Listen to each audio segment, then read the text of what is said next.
Basta't usaping batas, siyang bahala riyan. Narito na ang ating kapuso sa batas, Attorney Gabby Concepcion. Good morning, Attorney!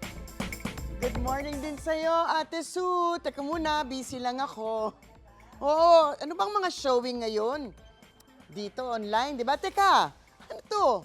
Bakit may link na isang movie online dito? Showing pa to sa mga sinehan. Naku, no to piracy. Ano bang sinasabi ng batas tungkol dyan? Well, ask me, ask Attorney Gabby.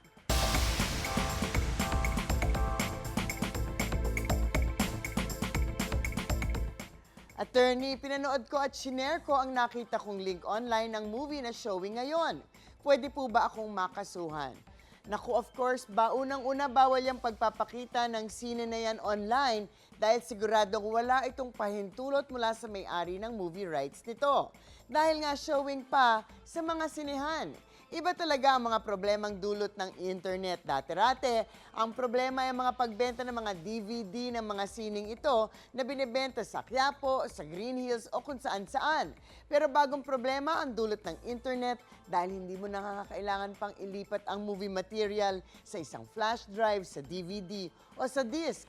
Ngayon nga lang ay pagbukas ng tamang link at pag-share nito kung mag-request ang ating barkada. Ang violation dito ay tinatawag na copyright infringement o ang piracy dahil ito ay pagnanakaw sa mga karapatan ng mga may-ari ng intellectual property in the form of movies and other similar work.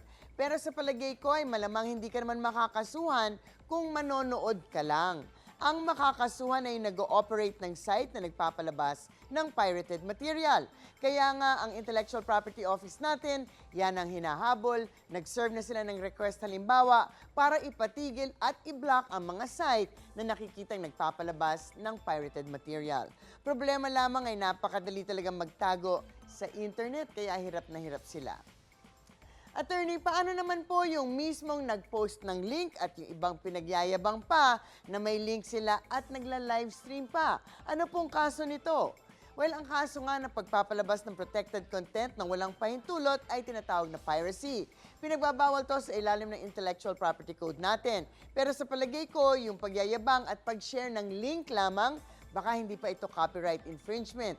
Ang i-argue ng iba, yung dinidistribute mo lang ay yung link mismo at hindi naman yung copyrighted material. Pero medyo ina-argue-argue pa yan.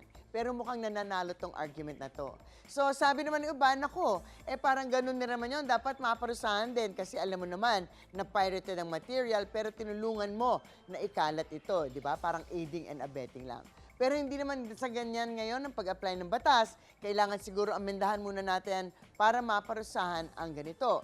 Pero kung i-download ninyo at kayo pa ang magpakita sa iba, ibang usapan na yan dahil pasok na yan sa pinagbabawal sa batas ng pagpapakita sa publiko ng intellectual property na walang pahintulot ng may-ari nito. So sana nakalinaw yan ang mga usaping batas. Talagang bibigyan nating linaw para sa kapayapaan ng pag-iisip. Huwag magdalawang isip. Ask me, ask Attorney Gabby.